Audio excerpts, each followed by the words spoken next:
How's it going, everybody? It's Pilot Family. We are back with another FPL preview here. Game week 38 plus, the final game week of the season. I'm excited for it. There's a lot of different permutations that can happen with both relegation as well as Champions League games.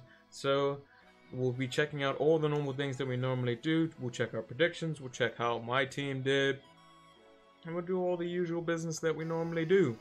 And then we'll kind of go and kind of talk about transfers. I will be doing a deadline stream on the final day of the season, which is the 26th of July for Game Week 38 plus. The stream will be up 2 hours before the time of kickoff. So for me, they kick off at midday. I'm 1 hour ahead of EST. So work that out in your time zone and you should be okay. But yeah, 2 hours before the kickoff of the games, because the deadline is 1 hour before the kickoff. So yeah, let's check out how the team did. So that's my team up on the screen there. Did pretty good. Did pretty good, I want to say. Wolves getting back to, doing what they do best, which is getting a lot of points for clean sheets. I ended up with 103 points this week, and they were definitely a part of it. With the -4, it ends up being 99, so just outside of 100 with the hit. But like, look at the clean sheet, right? I'm just gonna look at this just from the beginning. Clean sheet, clean sheet, clean sheet. Okay, no clean sheet. Could have had a clean sheet. Lost it on the last kick of the game. Clean sheet. Lost it on the last kick of the game. Clean sheet. Could have had clean sheets in every game but one since restart. It's pretty crazy. But yeah, Wolves have been doing quite good. So if you have them, they've been doing quite good for you. Also, I'd like to shout out Mono and Awad.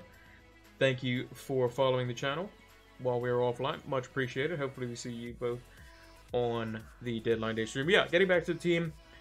Points all across the board except for Fernandez. And he wouldn't have been much of an upgrade over Calvert-Lewin because they both got the same score. So, nonetheless, I think that, worked out quite well. The team did really good. Obviously, the only other alteration that I could have made, could have potentially got an extra few points if I had a Captain Sterling instead. But we Captain Kane. We brought him in for that reason, and he did quite well for us. So Tarkowski obviously getting a clean sheet. Not the best Burnley defender, even though he's the most expensive.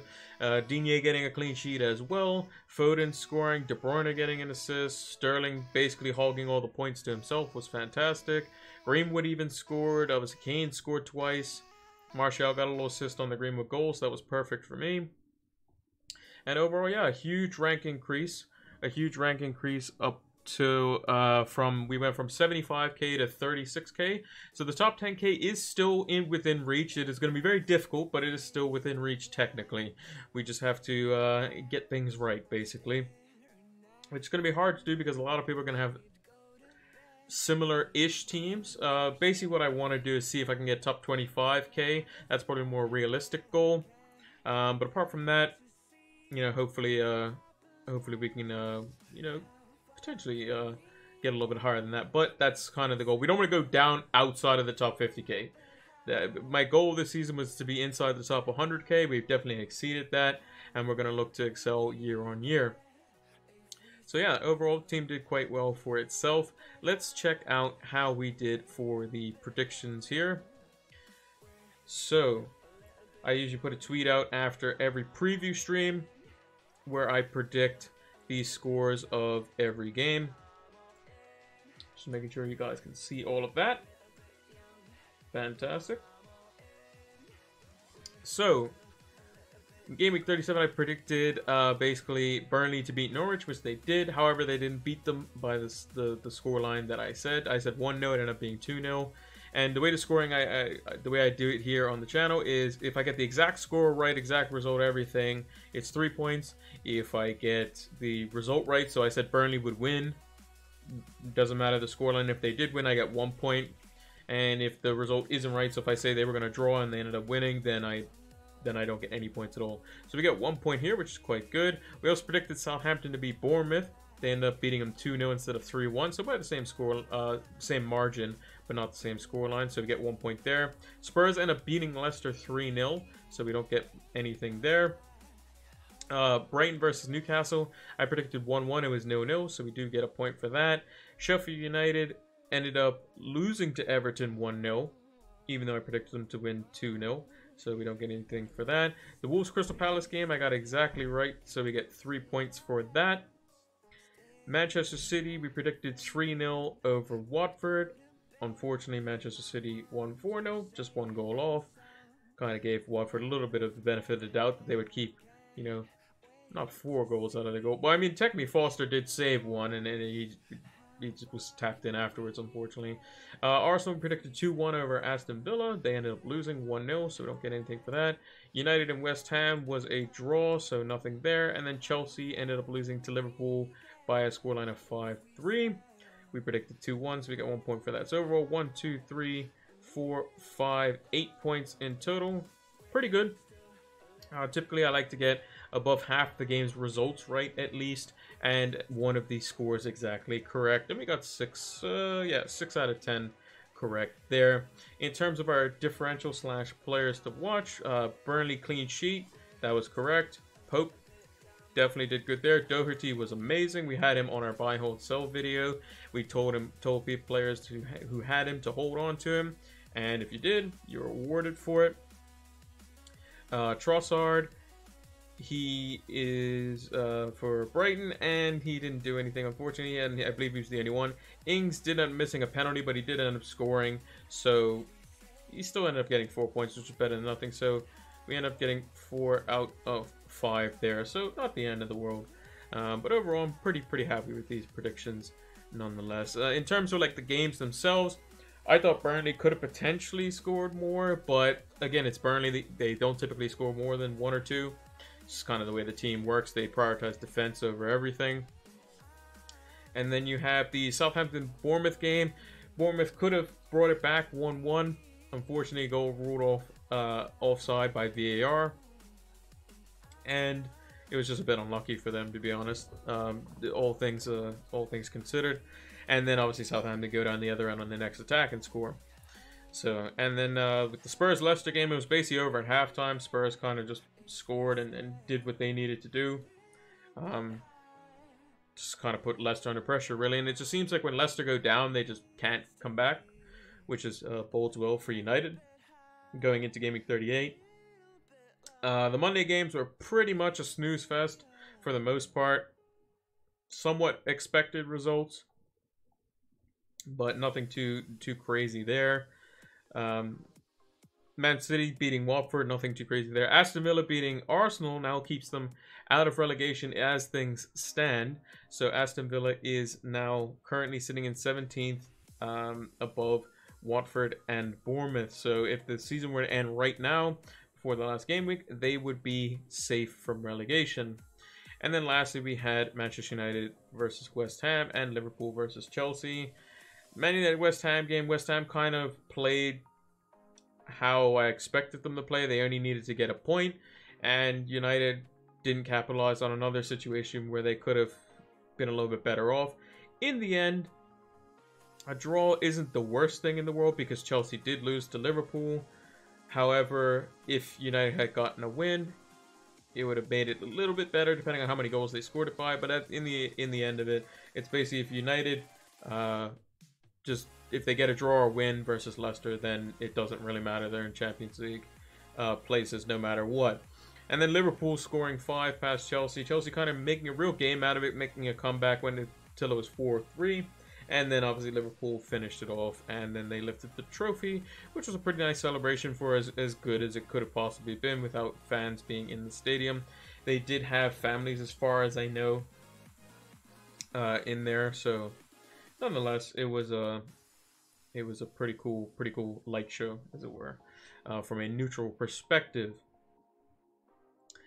In terms of the fixtures this week, they're all being played on Sunday, all at the same time. So as you can see, my local time would be midday. I'm 1 hour ahead of EST time zone, which means I'm 4 hours behind UK time. That's what time they kick off. So that means I'm going to be going live at 10 a.m. for our deadline stream, because as you can see, the deadline for me, 1 hour before kickoffs, which is 11 a.m. So 10 a.m. My time, which is 1 hour ahead of EST and 4 hours behind UK time. So in terms of our clean sheets and differentials here, and our predictions for the game week. I didn't actually put my clean sheets and differentials on the notepad, but I will copy them over because I have them separated, because I keep them in a separate page here as well. So Arsenal versus Watford. I think Watford is going to have to come out. They're going to have to try to score. Maybe they get an early goal. I just think Watford, they're not in a good vein of form. I think that Arsenal are probably going to eventually be too much for them. And it would only be kind of, ironic that Arsenal is the team that relegates Watford when Troy Deeney kind of came out and said those things a few years ago, where it's like Arsenal don't have enough cojones, and then that's why they lost to us, and those sorts of things. So I think it would be quite ironic if that were to happen. So I think the scoreline is probably going to be 3-1 in favor of Arsenal. Burnley versus Brighton. I think it's just going to be a typical Burnley game. Maybe a Chris Wood goal. Clean sheet for Burnley. They want to get the Golden Glove, at least tie for it. Because I believe if Man City keep a clean sheet and Nick Pope keeps a clean sheet, I think they're tied at the moment on 15. Which would make it, they both end the season on the same amount, which means they would share the Golden Glove. However, if one team were to not get a clean sheet, then they would obviously win it outright. But as long as either team get the clean sheet, then they get their keeper gets the Golden Glove in that respect. I could be wrong. I know Nick Pope is definitely on it. I know Alisson was on it at some point, but maybe since they conceded to Chelsea, then he's not in the running for it unless both teams don't get it, which I think is highly unlikely. I'm going to save the Chelsea and United games because I'm going to talk about them both at the same time. So Crystal Palace versus Spurs. I think Spurs are definitely going to have to go and get something from this game because they want to make sure that they get a European spot. I also think that Crystal Palace don't really have much to play for. And I just think that Spurs are going to want to go out there and prove a point. They want to get into Europa League. Jose Mourinho could potentially win Europa League with Spurs next season. They're good enough to do it. So I think Spurs are probably going to win a conservative 2-0 scoreline. Plus Crystal Palace have a bunch of different injuries and stuff like that. So could be a bit of an issue for them there.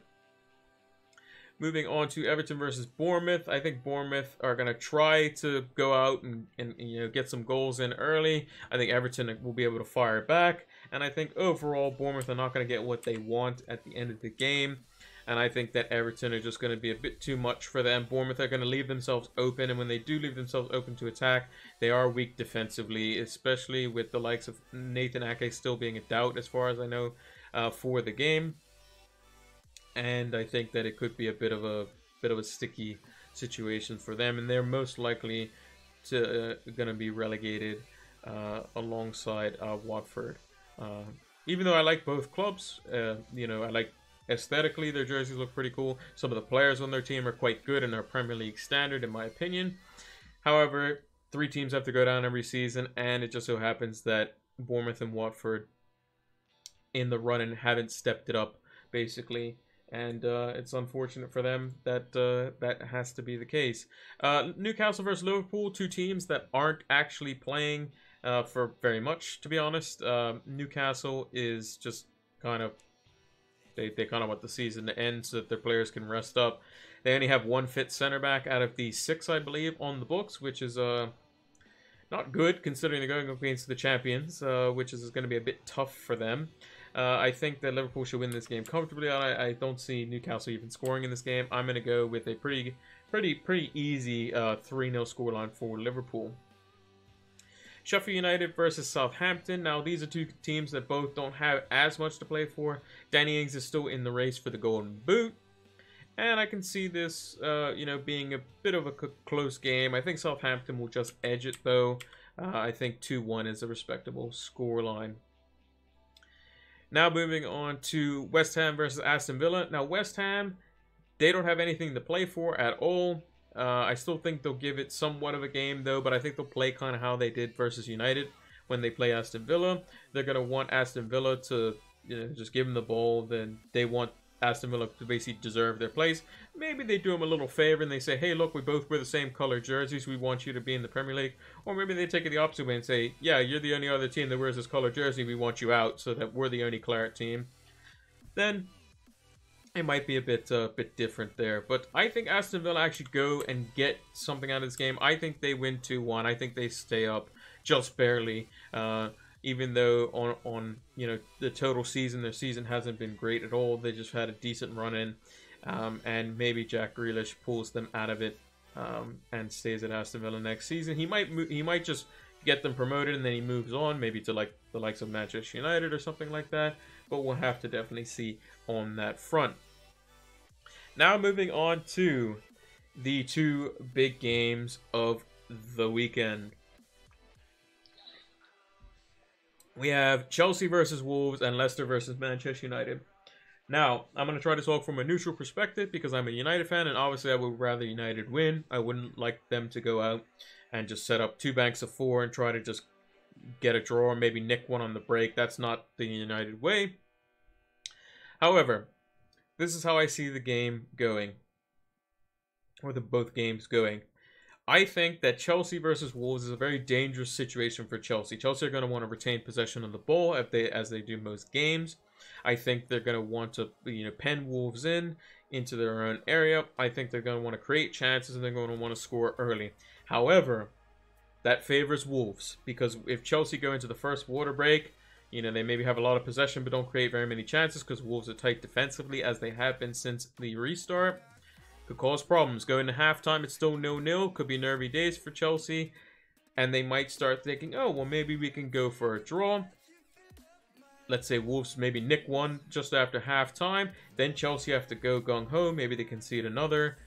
There's many different ways that can go. I think Wolves have the edge in this one personally. And I think Wolves will end up winning the game 2-1. But I think the game will go into halftime 0-0 most likely. Maybe Chelsea's ahead 1-0 and Wolves kind of drag it back. Because Wolves still want to win this game, you have to remember. They still want to retain 6 so they get into Europa League next season. And Wolves can still get into the Champions League if they were to win the Europa League as well. So that's another avenue for them. As for the United-Leicester game, I think it's going to be a bit more cagey. You'll probably see a 0-0 going into the drinks break.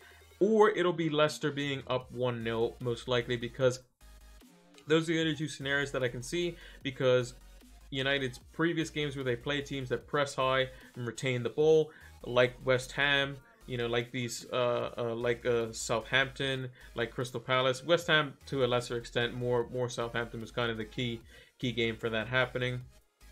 It would cause a lot of problems. Hello, Jackson, how's it going? Just doing the predictions here. So yeah, I think that Leicester will probably end up if Leicester do concede first, I don't see them winning at all. I think United will run away with it. But I think that their early pressure could warrant them a goal. I still see United coming back and getting 1 goal, which doesn't it wouldn't help Leicester normally, but if Chelsea were to lose the game, which I think they will, because I think Wolves defensively and their counterattack will just burn by the likes of Marcus Alonso, who's going to be exposed, versus Adama Traore if he starts from the beginning. I think that a draw is probably the most likely result in this game. And then for our clean sheets and differentials, I have those here. Just going to expand this just a little bit so that you can see all of them. So clean sheet, I've gone with Burnley and Nick Pope in goal. Kind of pretty straightforward there. Anyone on a free hit, Branthwaite is a very good option. He's 4 million. I don't know if he's risen in price yet, but he plays for Everton. He's going to be playing center back as well in place of Mason Holgate.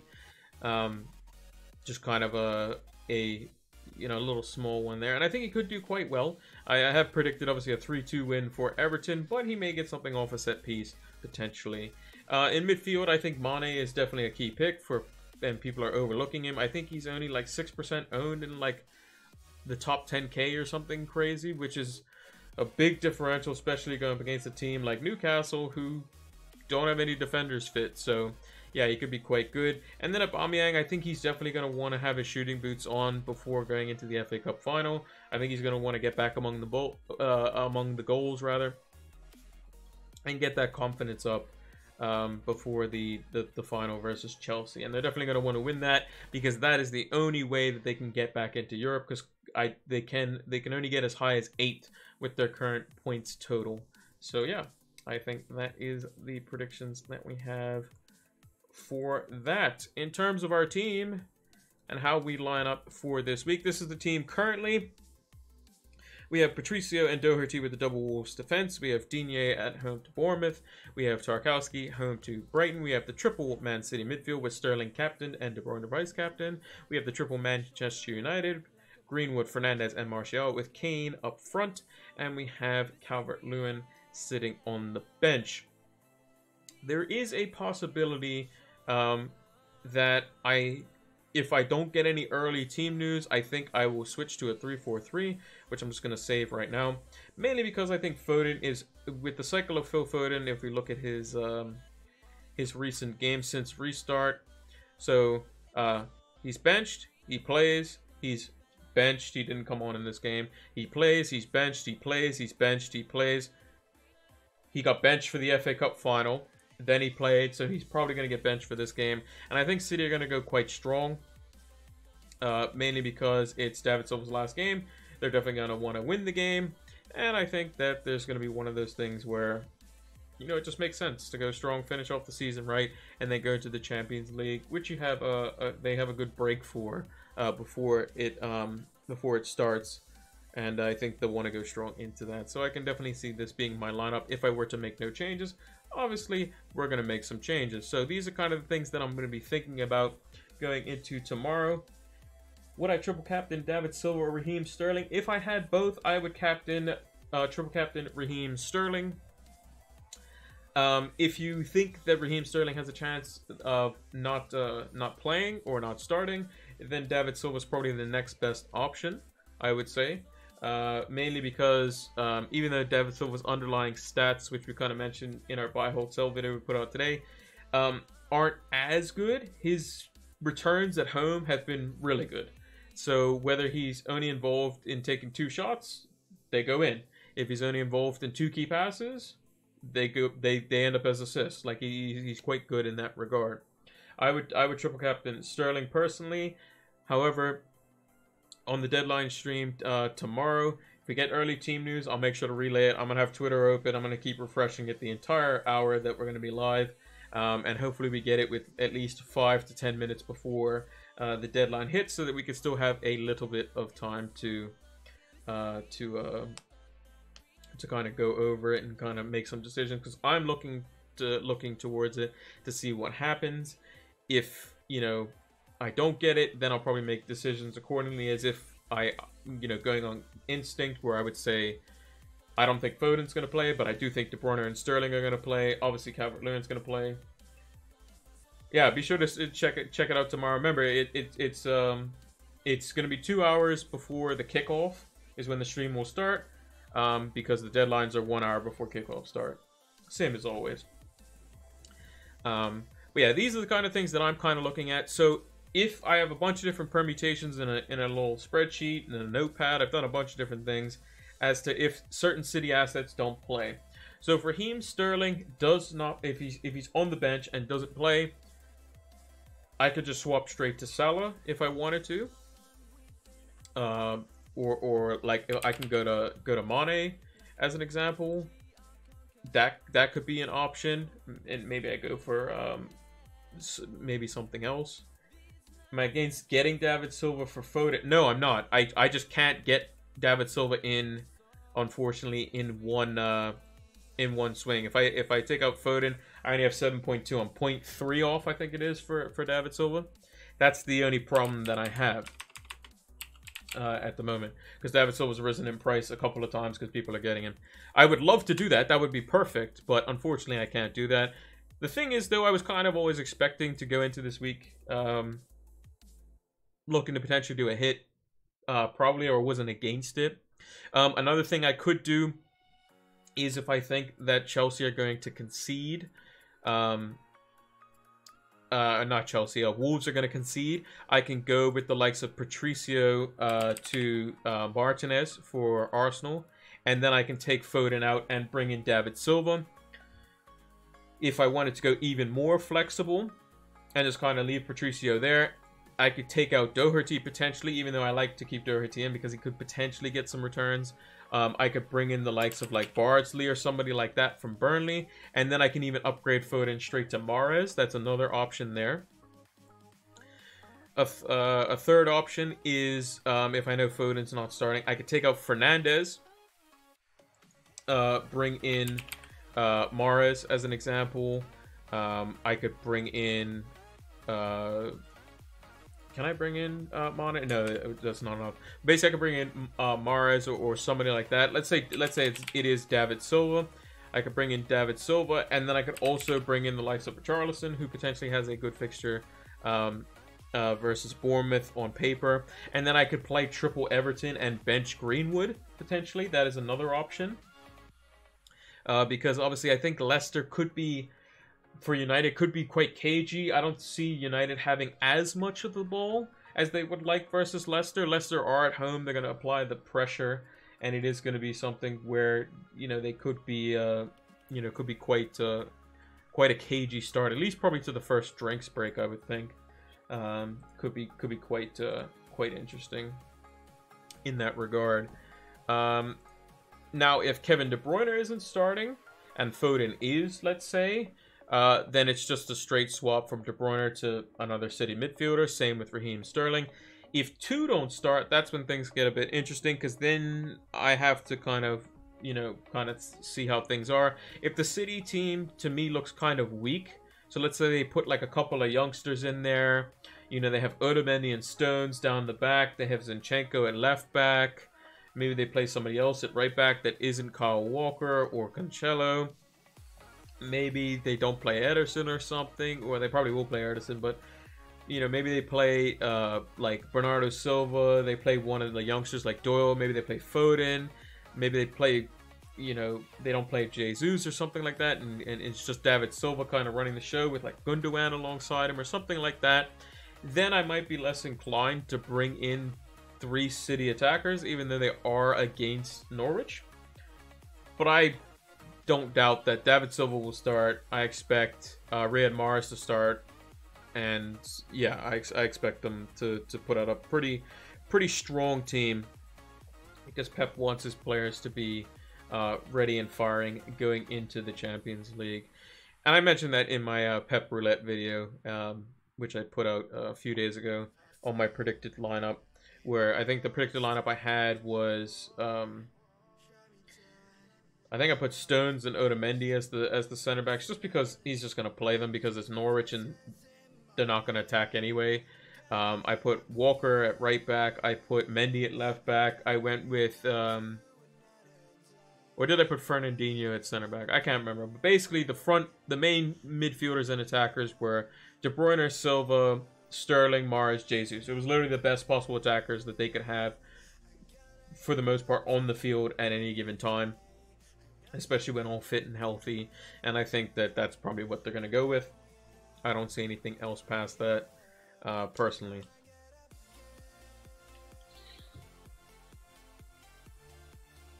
In terms of like what other things I could do, I could potentially remove Calvert-Lewin. Like, let's say if Jesus is starting, I don't think I can do Jesus here. Yeah, because I only have 3.4, so I can't do that if I wanted to. I would have to get rid of Kane, which I'm not going to do because that's just silly. I mean, this is probably a bit out there, but I could take out Fernandes, bring in Aubameyang potentially, go down to a cheaper midfield, and then hope Foden starts. If I get team news that Foden is starting, then, you know, we could potentially go for something there. I would also not be surprised. Now, this could be a bit weird. Now, Pep has done this in the past before, where he's had teams where he's basically had no real CDM in the team, and he kind of just sacrifices De Bruyne to play that kind of deep-lying, like, kind of presser of the ball, in a sense. So you'll see teams where it's like Gundogan, David Silva, De Bruyne, and then De Bruyne and David Silva kind of do half and half defensive duties. Or you might see like a team tomorrow where it's like Foden, David Silva, De Bruyne in the midfield, and then you have the front three, and then like De Bruyne and Silva De Bruyne and Foden kind of do the workman-like pressing, and they make the deep line playmaking abilities, and kind of let David Silva roam. That might be something that they could do where they know they have Fernandinho like playing center back or something, and he's stepping into the midfield from time to time. That could be potentially something that we see.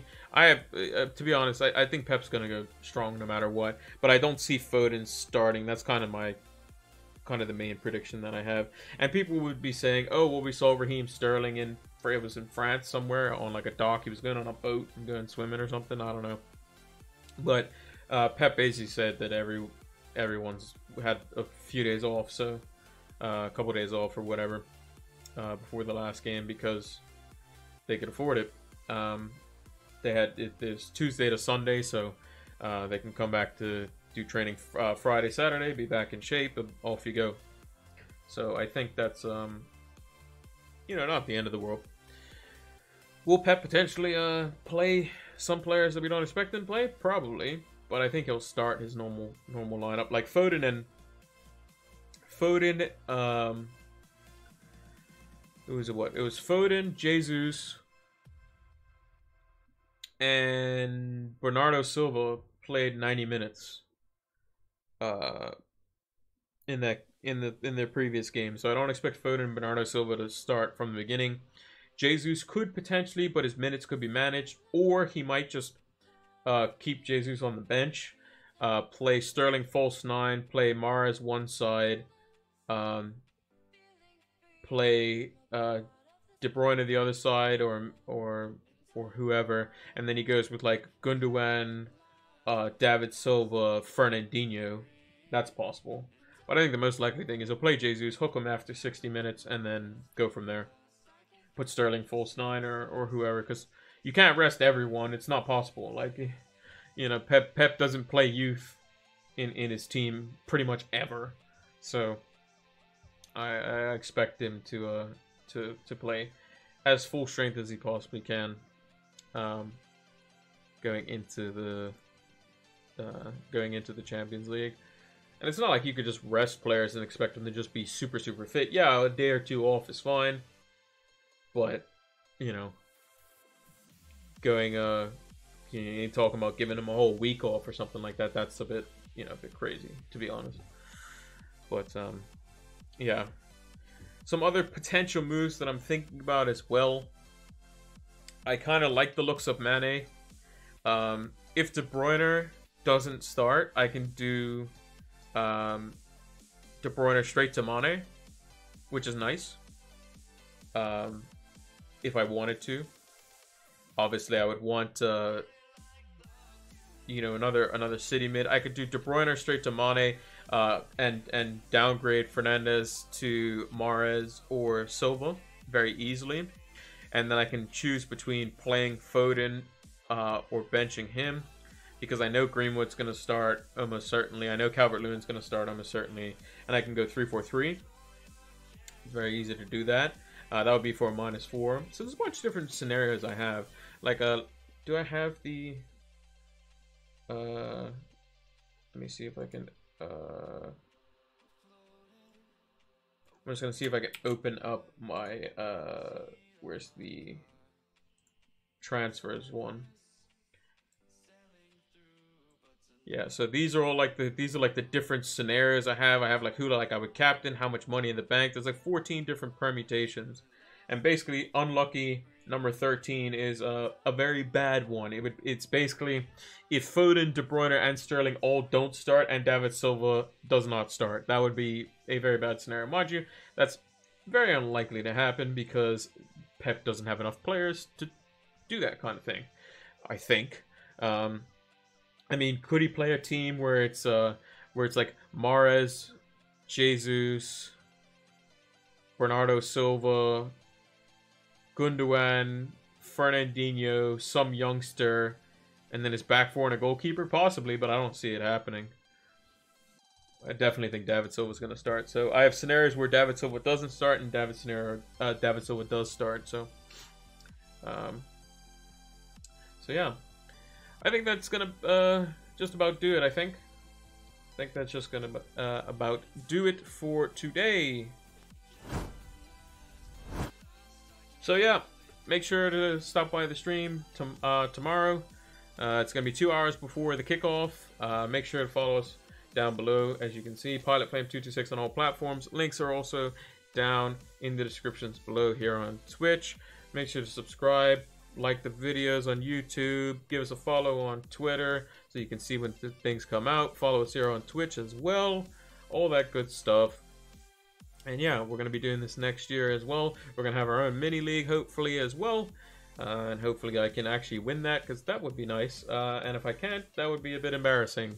But you always try to, win your own league, or try to be competitive. That's what you try to do. You strive to be number one. So yeah, that's gonna do it for today. 2 hours before the games kick off, so 1 hour before the deadline tomorrow, we will be back for the deadline live stream.